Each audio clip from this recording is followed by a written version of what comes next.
Alors, ce matin, j'aimerais méditer avec vous sur l'importance de la communauté locale, qui est l'incarnation de l'Église universelle. L'Église universelle est celle qui rassemble tous les gens, tous les croyants, de tous les temps et de tous les lieux. Mais la communauté locale que vous vivez ici, est une sorte d'expression concrète, historique, incarnée de cette Église universelle. J'ai intitulé mon message « Communauté et communion ». Mais alors, pour commencer, je vous propose, c'est pas très d'habitude, normalement, je vous propose une sorte d'exercice spirituel que chacun ici présent peut faire dans son cœur, et s'il le souhaite devant le Seigneur, bien sûr. Je vais d'abord expliquer ma démarche. Avant de quitter ses disciples lors du dernier repas qu'ils ont partagé ensemble dans la fameuse chambre haute, Jésus avait enseigné une dernière fois. On peut lire ça dans l'évangile de Jean, dans les chapitres 13 à 16. Comme le Père de Jésus, donc, avait jadis donné la loi à Moïse sur le mont Sinaï, Jésus donne dans cette chambre haute une nouvelle loi, un commandement nouveau à ses disciples. Et ce commandement nouveau résume en quelque sorte le livre de Lévitique, de Deutéronome. Et voilà ce qu'il nous dit. « Je vous donne un commandement nouveau, que vous vous aimiez les uns les autres, comme je vous ai aimé, que vous aussi vous vous aimiez les uns les autres. Si vous avez de l'amour les uns pour les autres, tous sauront que vous êtes mes disciples. » Oui, amen. Pour Jésus, il était très important, il est toujours très important que nous nous conduisions correctement entre nous. Très important. Les uns avec les autres, en particulier dans l'église locale. C'est un témoignage. Mais aussi dans la société, il faut se conduire correctement. Dans leurs épîtres, les auteurs du Nouveau Testament, pardon, je vais juste monter un peu ma tablette là, hop, pardon. Alors, dans leurs épîtres, les auteurs du Nouveau Testament, notamment l'apôtre Paul, bien sûr, se sont attachés à expliquer aux chrétiens le sens de ce commandement ou la mise en pratique de ce commandement. Je vais lire dans un instant 5 textes, 5 versets, et je vous invite à vous positionner personnellement sur une échelle de 1 à 10. Donc 1, c'est j'ai complètement raté, et 10, j'ai totalement réussi. Bien sûr, on va le faire dans le silence, c'est chacun, on va pas mettre ça devant tout le monde, pas publiquement, vous pouvez, comme j'ai dit, le faire intérieurement, et si vous souhaitez, avec le Seigneur. Et voici donc les 5 critères d'auto-évaluation. Ne nous jugeons donc plus les uns les autres. Usez plutôt de votre jugement pour ne pas mettre devant votre frère une pierre d'achoppement ou une cause de chute. Pour qu'il n'y ait pas de division, que toutes les parties du corps s'inquiètent de la même façon les uns des autres. Portez vos fardeaux, portez les fardeaux des uns des autres, vous accomplirez ainsi la loi du Christ. C'est cette loi, aimez-vous les uns les autres. Je veux dire, portez les soucis, les fardeaux. Comme supportez-vous les uns les autres et faites-vous grâce. Si quelqu'un a à se plaindre d'un autre, comme le Seigneur vous a fait grâce, vous aussi faites de même. Vous savez, dans les églises, je vois souvent, il y a des querelles, et puis on a de la peine à se pardonner, et puis voilà. C'est très important, ça. Confessez donc vos péchés les uns aux autres et priez les uns pour les autres. Il y a ce genre d'exhortation dans presque toutes les lettres du Nouveau Testament. Si les auteurs du Nouveau Testament répètent si souvent cela, c'est que ça va avoir d'une grande importance pour nous. Sinon, il ne le répétera pas tout le temps. Hein. C'est important pour l'Église locale et pour notre communion fraternelle, mais je suis certain que vous le vivez déjà. Hein. Vous avez tous 10 sur 10 tout à l'heure. J'en suis certain. Mais je crois que ce n'est pas à peine perdu de le répéter. Eh bien, je vais prier maintenant. Seigneur, quand nous lisons tout cela, honnêtement, nous nous apercevons à quel point notre manière de faire, notre manière de vivre ensemble a encore besoin d'être visitée, revisitée par toi, pour qu'enfin nous ressemblions de plus en plus à l'appel que tu nous as adressé. Tu sais combien notre obéissance est parfois faible. Notre critique envers les autres est souvent trop importante. Et notre égoïsme prend énormément de place. Notre grâce et notre amour pour l'autre sont souvent comptés, calculés. Notre prière les uns pour les autres est paresseuse. Ce matin, nous voulons nous tourner vers toi et t'implorer afin que tu nous renouvelles et que tu nous pardonnes. Augmente notre foi, Seigneur. Vivifie notre amour les uns pour les autres. Élimine nos prières. Au nom de Jésus. Amen.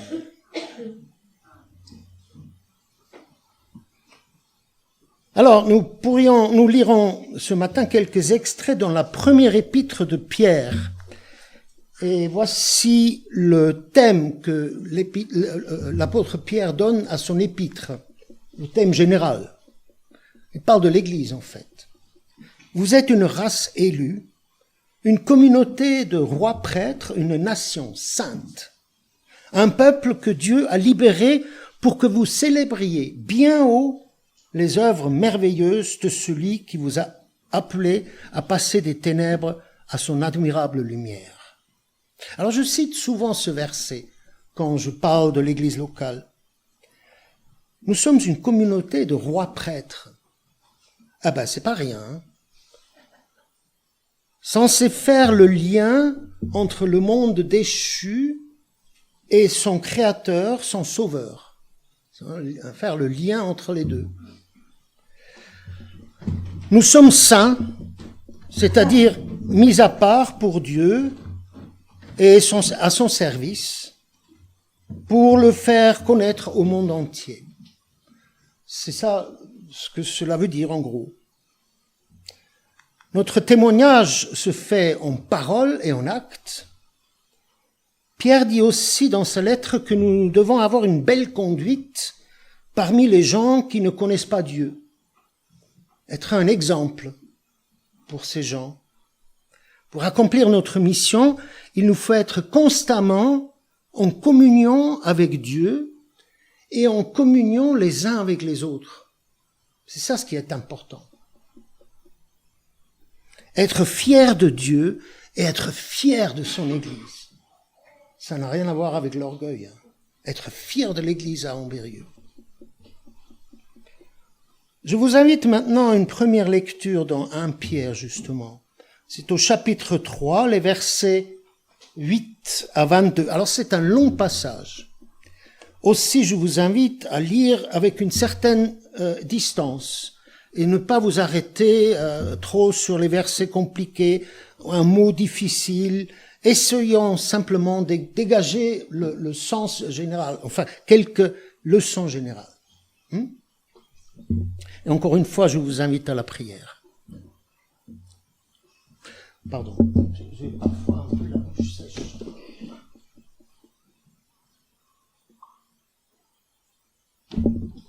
Ça va m'arriver de temps temps en temps. Notre Dieu, notre Père, nous allons ouvrir maintenant l'Écriture. Nous nous posons ce matin la question du sens et de ton plan pour ton assemblée locale ici à Ambérieu. Comment faire pour répondre à ton commandement nouveau? C'est-à-dire de nous aimer les uns les autres et d'être ainsi témoins de ton amour pour nous et pour le monde entier. Plus que jamais, nous avons besoin de ton aide. Éclaire-nous par ton Saint-Esprit et inspire notre conviction. Nous voulons être tes disciples, des témoins de ce que tu as fait pour nous et tes serviteurs pour te rendre gloire, la gloire qui t'est due. Nous te prions au nom de Jésus, ton Fils, notre Rédempteur et notre Seigneur. Amen.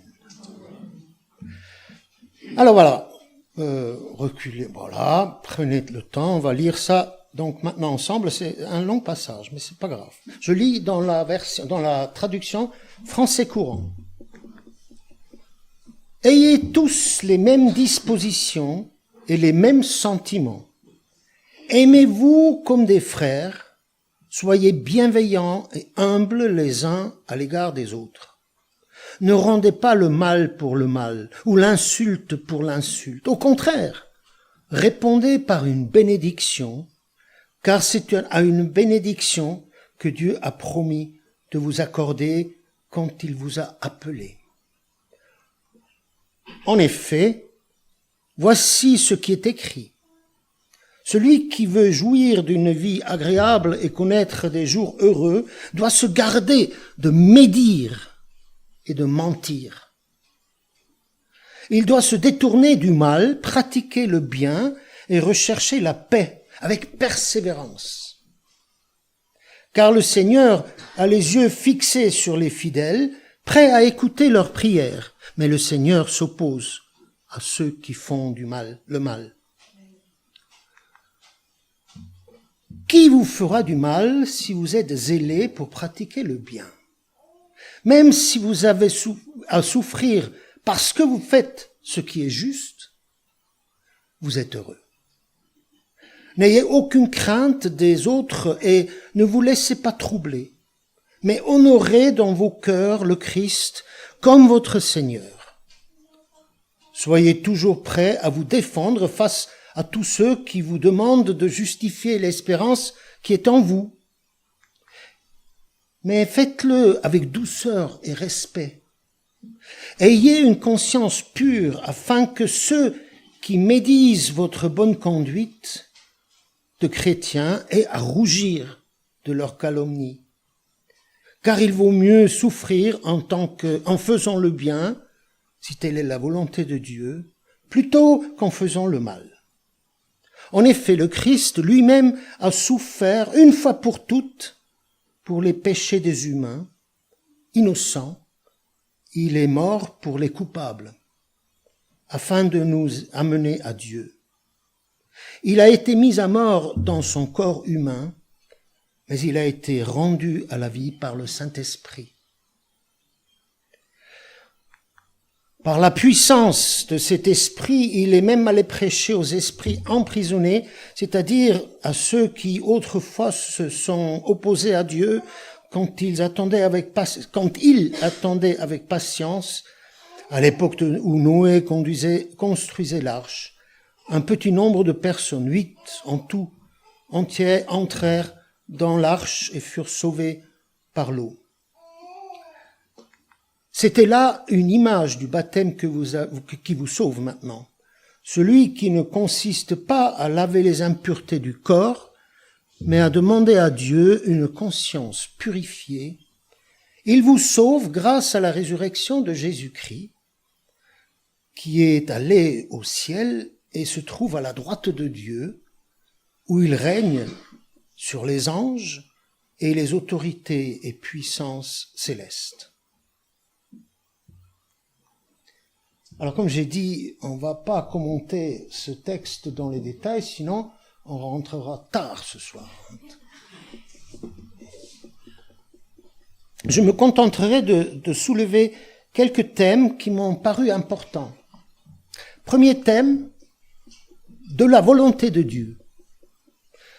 Que ta volonté soit faite, disons-nous dans notre prière. Que ta volonté soit faite. Mais Dieu, qu'est-ce qu'il veut au juste? Quelle est sa volonté pour le monde et pour nous en particulier? Alors, une première réponse est certainement celle-ci. Dieu veut que tous les hommes soient sauvés et parviennent à la connaissance de la vérité. C'est 1 Timothée 2. Une deuxième réponse peut être celle-ci. La volonté de Dieu, c'est votre sanctification. Dieu veut nous amener à de plus en plus de maturité spirituelle. Parce que maturité spirituelle est synonyme de sanctification. L'apôtre Pierre rappelle aussi que Dieu nous demande d'adopter une conduite irréprochable, une belle conduite. Car c'est la volonté de Dieu, chapitre 2, 1 Pierre chapitre 2, c'est la volonté de Dieu qu'en faisant le bien, vous réduisiez au silence l'ignorance des insensés. Et puis, dans le chapitre 3 que nous venons de lire, l'apôtre va encore plus loin. Car mieux vaut souffrir en faisant le bien, si telle est la volonté de Dieu, qu'en faisant le mal. Selon Pierre, il est tout à fait possible que Dieu veuille que nous souffrions malgré notre belle conduite. Ça, c'est bien ce qu'il dit, hein. Ça fait peur, hein. Ouais, ça fait peur, hein. Autrement dit, Dieu permet que nous parcourions parfois des chemins sombres, alors que notre conduite mériterait plutôt approbation et louange. Il est très important pour nous de nous interroger toujours sur la volonté de Dieu. Dans toutes les circonstances de notre vie, mais qu'est-ce qu'il veut, le Seigneur? Et la réponse n'est pas toujours facile à trouver déjà, et pas toujours évident à entendre aussi. Quelle est la volonté de Dieu pour moi dans telle et telle situation? Et pour trouver la réponse, eh bien, il faut du discernement. Et la condition d'un bon discernement, c'est la communion avec Dieu et la communion entre frères et sœurs en Christ. C'est là l'importance de l'Église locale. Communauté et communion. Communion d'abord avec Dieu, c'est l'importance de la prière quotidienne, de la lecture biblique personnelle quotidienne. Vous ne pouvez pas comprendre et discerner la volonté de Dieu si vous n'êtes pas continuellement connecté à lui. Tout le temps.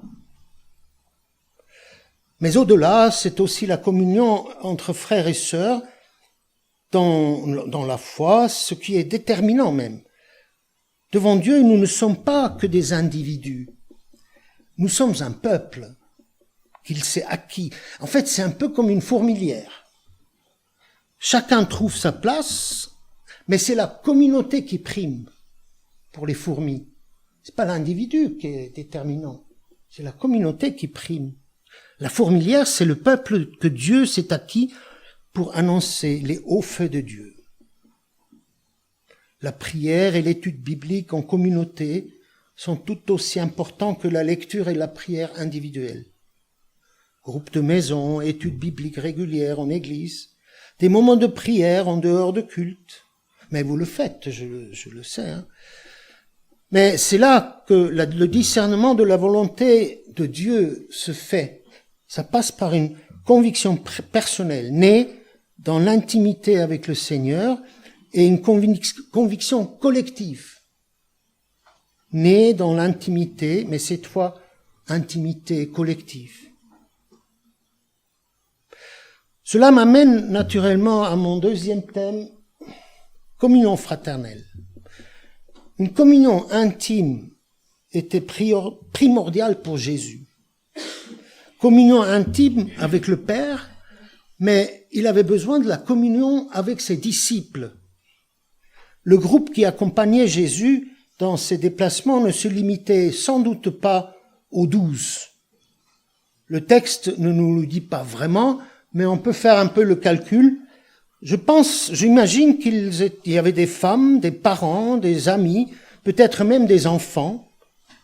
Ce que l'on sait aussi, c'est qu'il y avait un trésorier même. C'était une petite église quelque part qui était en mouvement. Il y avait donc un trésorier, Judas. Tout au long de son épître et à chaque fois qu'il demande quelque chose aux chrétiens ou qu'il avance un principe, Pierre se réfère à Jésus. Ce n'est point par des choses périssables, argent ou or, que vous avez été rachetés, mais par le sang précieux, comme d'un agneau sans défaut et sans tache, celui du Christ. Jésus a accepté de s'abaisser, de se soumettre pour le bien de ceux qu'il aime. Ici, au chapitre 3, Pierre reprend cette idée. En effet, le Christ lui-même a souffert pour les péchés, une fois pour toutes, lui juste pour les injustes, afin de vous présenter à Dieu, lui mis à mort en sa chair, mais rendu à la vie par l'Esprit. Les souffrances et la mort de Jésus nous ont permis de connaître non seulement le pardon des péchés, mais aussi la communion rétablie. La communion fraternelle nous amène à nous soumettre les uns aux autres, mutuellement.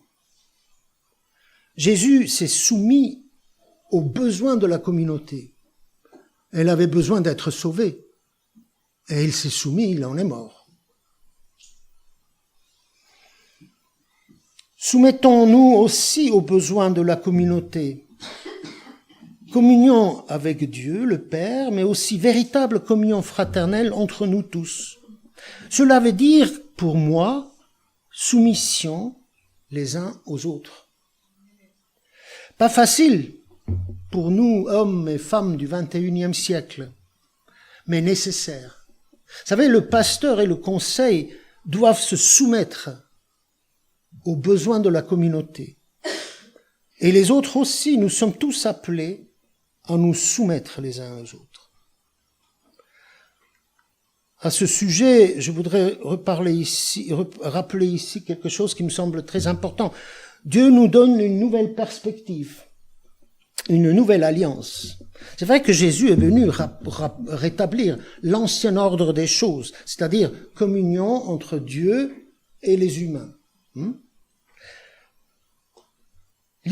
Relation libre et profonde entre l'humain et son Créateur. Mais il n'a pas restauré les relations qui existaient en Éden entre Adam et Ève avant la chute de l'homme. Sinon, nous serions tous nus ici. Non. Ce qu'il a fait, de manière générale, la Bible nous enseigne jamais un retour en arrière. Jamais. Ce qui est fait, et les conséquences de nos péchés ne sont que très rarement réversibles. Mais Dieu, il est juste extraordinaire. Il est juste extraordinaire. Il ne rétablit pas seulement l'ancien ordre des choses, il propose quelque chose de nouveau, quelque chose de beaucoup plus fort, quelque chose de plus puissant encore. Dans la Nouvelle Alliance, nous sommes co-héritiers du Fils, avec le Fils. Nous sommes des rois prêtres. Ces prérogatives ne sont pas données au premier couple en Éden. C'est pas vrai, hein? C'est nous, les chrétiens, qui avons reçu cela. Donc, en Christ, c'est une nouvelle forme de communion avec Dieu dont nous bénéficions. Une fois pour toutes, Jésus a rétabli la communion. La communauté des élus est désormais en parfaite communion avec Dieu. Il n'y a aucun obstacle pour nous. Ça a été dit dans l'introduction, hein. On peut y aller, il dort pas, il sommeille pas. Nuit et jour, on peut y aller.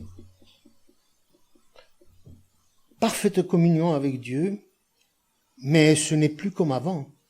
C'est en vue du royaume de Dieu sur terre après la résurrection. Et je crois qu'il y aura du monde. Hein. Je ne sais pas comment il va faire. On verra. Ben oui, je me demande, il y aura des milliards de personnes. Oh là là là là. Mais lui, il saura faire. Hein. Maintenant, avant de clore ma prédication, je me dois quand même de vous expliquer une grande difficulté de ce texte. C'est l'exemple de Noé. Qu'est-ce que Noé fait dans ce développement de Pierre sur l'Église?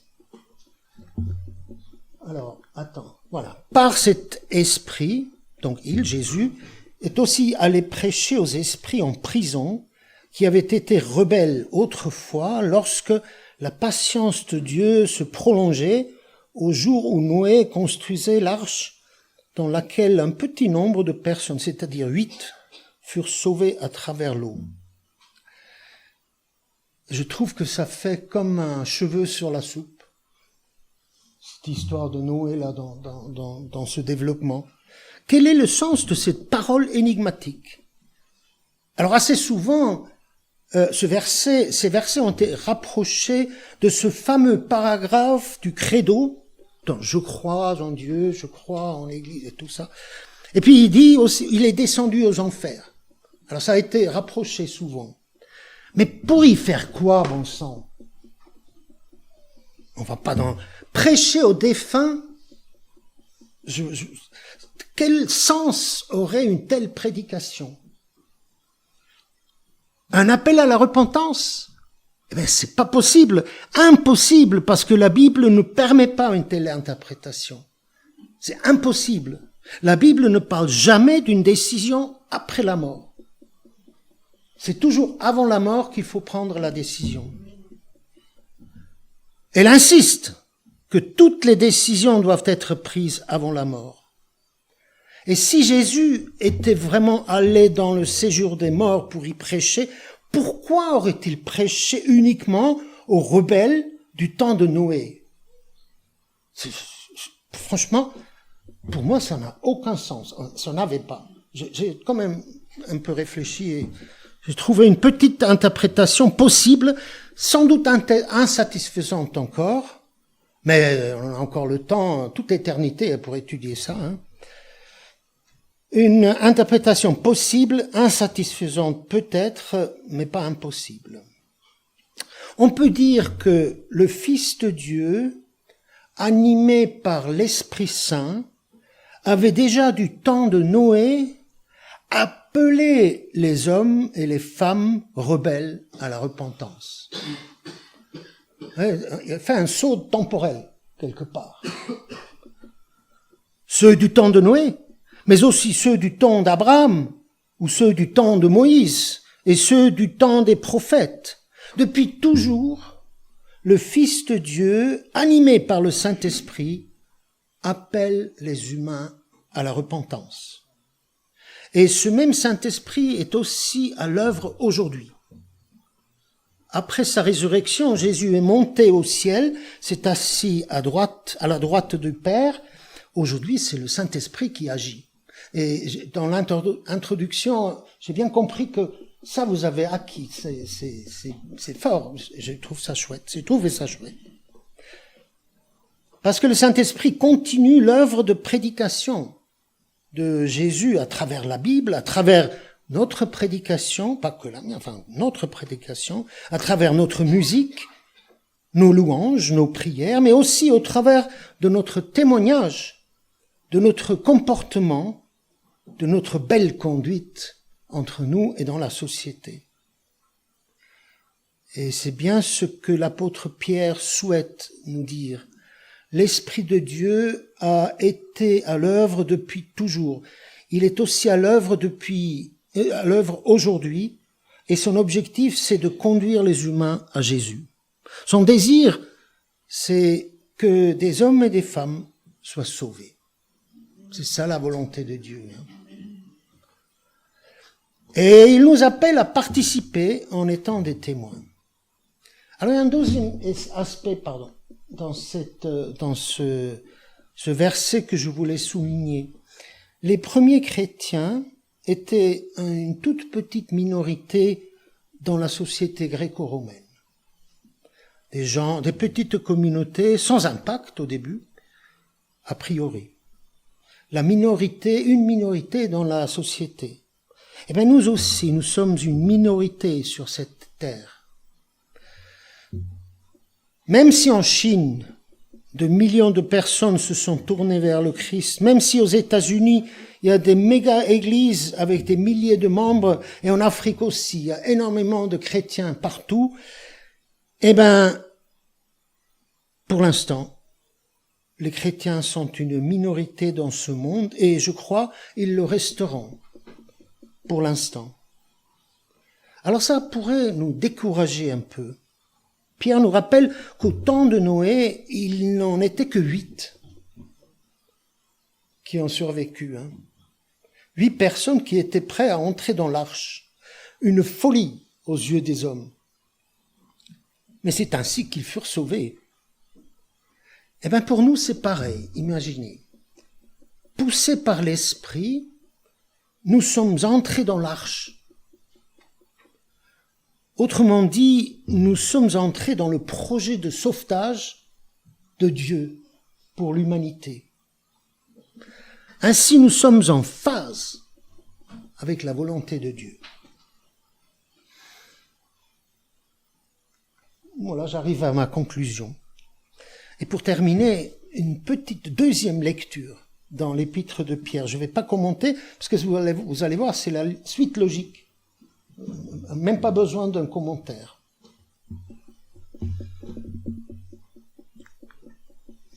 La fin de toute chose est proche.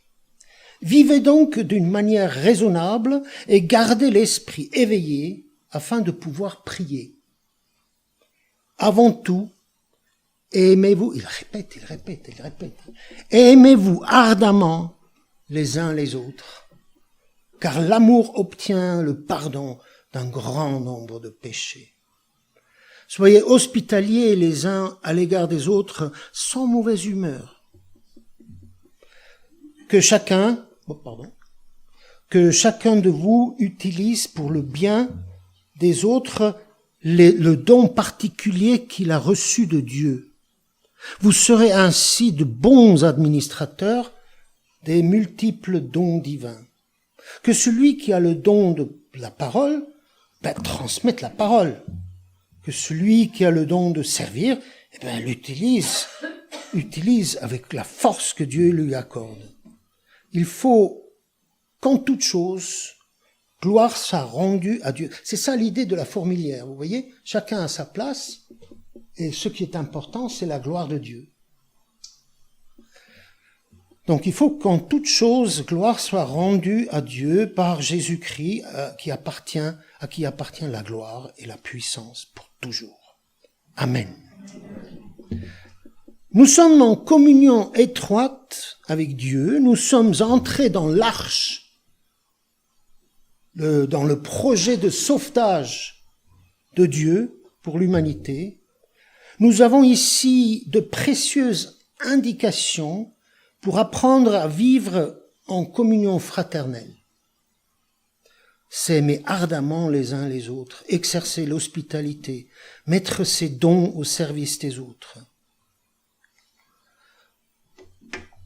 Un dernier mot, suivre le Christ peut être compliqué pour l'un ou pour l'autre parmi nous. Et quitter le monde est peut-être lié parfois à la souffrance. Du temps des premiers lecteurs de la lettre de Pierre, la pression de la société était énorme, parce que très vite la persécution est venue. Pour ces chrétiens, ça aurait été bien plus facile de renoncer à cette nouvelle foi. C'était aussi le cas des Huguenots. Ça aurait été plus facile de renoncer. Ne pas renoncer, c'était difficile. Et c'est encore ainsi pour tous les chrétiens persécutés dans ce monde. Croire en Jésus et professer cette foi, ça peut être difficile et lié à des souffrances. Nous devons apprendre à nous soutenir les uns les autres. Amen. Amen.